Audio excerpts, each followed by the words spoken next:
Hi fellow seekers, welcome back to my YouTube channel. I have a beautiful message that I would like to share with you.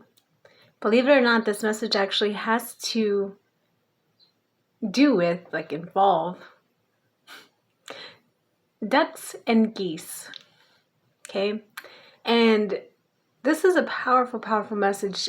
On any other given regular day, you can see this is something that's just like, oh, what a coincidence, right? Coincidences are actually meaningful occurrences. So let's dive on into this message from Mother Earth, from Source. And yeah, stay tuned. Keep watching.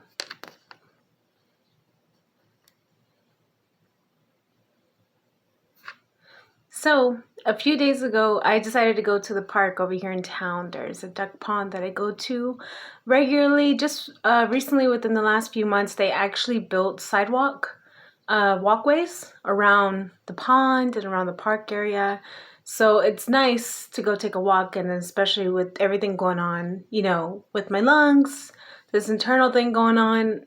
I was told by my grandfather that no matter what health condition, circumstance, whatever you're in, keep moving. That means keep walking. Even if you feel like shit, keep walking, right? It could be a mental problem. It could be an emotional problem. It could be a physical problem. It could be a spiritual problem. Keep moving, okay? But this isn't the message, but it is a beautiful message too that I want to pass on to you. So I go and I get to the park. And just a few days before that, I actually was at the park as well. But I didn't walk around as much. So this time I go and I park at the little parking area that's right in front of the pond. And I get up and I walk and I get straight onto the sidewalk and I start walking around. So the part that I'm walking around leads me further away from the pond. All the ducks and the geese are near the pond, at least so I thought. So when I keep walking, I get to the other half of the park area. I see one big geese and maybe two little ducks, right? The ducks were minding their business.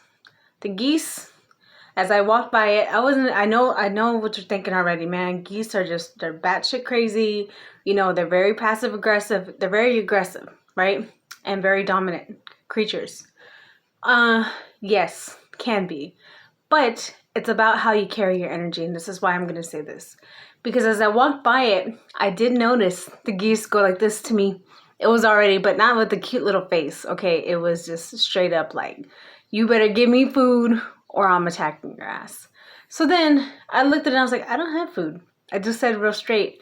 And then it looked at me and it spread its wings out and it started like squawking at me. And it started just honking and going all, ha, ha. But then it turned around and it just threw a fit with me. And that's when I went, I went like that, right? So I threw a fit back with the geese. And I couldn't stop smiling. It was too funny. It was like a toddler, really demanding something from me, my food, and which I didn't have with me. I actually had it back in the car, but I didn't take it with me on purpose because I wanted to get a feel for the park and the animals, how they're feeling for the day. So I was like, okay. So then I get back closer to my car, which is closer to like a fishing dock we have here at the pond. And it's very small, and all the ducks are usually around this area. The geese are usually on the other side. So then I notice a duck sitting in between a crevice, like a corner of a concrete slab, and then the walkway. And she is actually laying on her nest of eggs. And I was amazed. I had never seen that. That was my first time seeing a duck on her eggs. Well, I smelled something. And I took a moment and I was like, and I looked around and then I see there's yolk, right? Egg yolk on the concrete. And it stunk. I was like, oh no. And I looked at her. And when I looked at the duck, I had noticed that her mouth was slightly open, signifying to me that she was already stressed. She already had it. Like she's done with people messing with their eggs or whatever. You can just tell. So then I just looked at her calmly and I said, okay. I said, I understand. I said, I'll be right back. Yes, I do talk to the animals. So then I go towards my car, which is further off to the left down the walkway, and then I see her egg. Her egg has an empty hole in it, meaning one of the geese, or I believe the geese did it. I just cognitive knowing, I guess. But it had one puncture hole, and I was just like, well, this couldn't be kids. Because if it was kids, they would have cracked the whole thing. You know what I mean? Or if adults, they would have cracked it. And people have more common sense. You know what I mean? So then I was like, all right. So I went to go get the pumpkin seeds that I had brought with me in the car. And I went up to the duck, the mother duck, real slowly and real calm. And I offered her the pumpkin seeds, and I put it on the concrete slab that was actually right next to her. So all she had to do was this. She didn't have to get up from her eggs or anything, her babies. She just had to go like that and eat. And,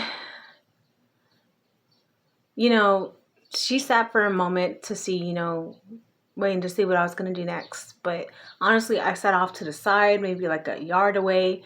And I took little glimpses over at her, and I would notice that she was eating. She accepted my offer, which made me happy, but it made me happy not because it's like, oh, I did a good thing, you know, because you're always supposed to be doing good things. You just be consciously a good person, you know, do good deeds.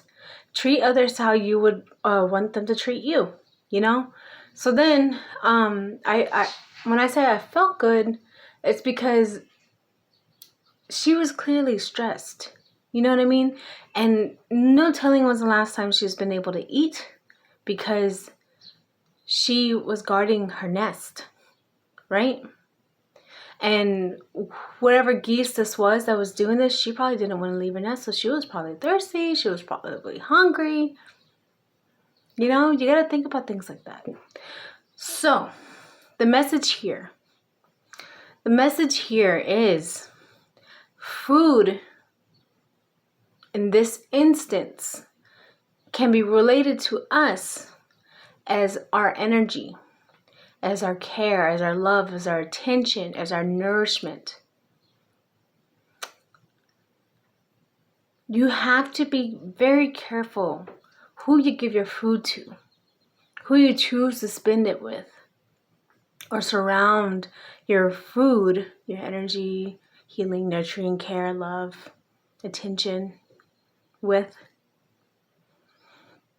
Because believe it or not, there are people who are going to come into your life who are very much like the geese I had encountered, sadly. And sometimes we don't even want to admit it because we think we're so plentiful with food, and then we run out for ourselves. You know? We want to be such a good friend, a good listener, a good affectionate person, a very caring person, but we give so much of our food, our energy, and our attention, we forget to listen and feed ourselves. You know? And this is what I've been coming across lately, and I didn't want to admit it. You know?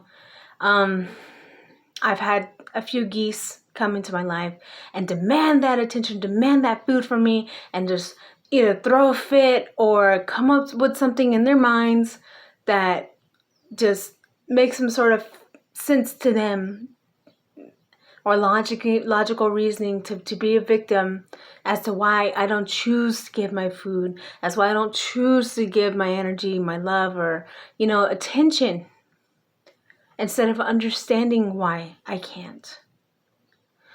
So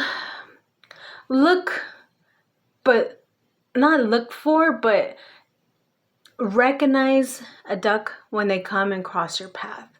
Because most likely these ducks, they're not begging for your food. They're not begging for your time and attention. They're not begging you to heal them. They're not begging you to help them with their problems.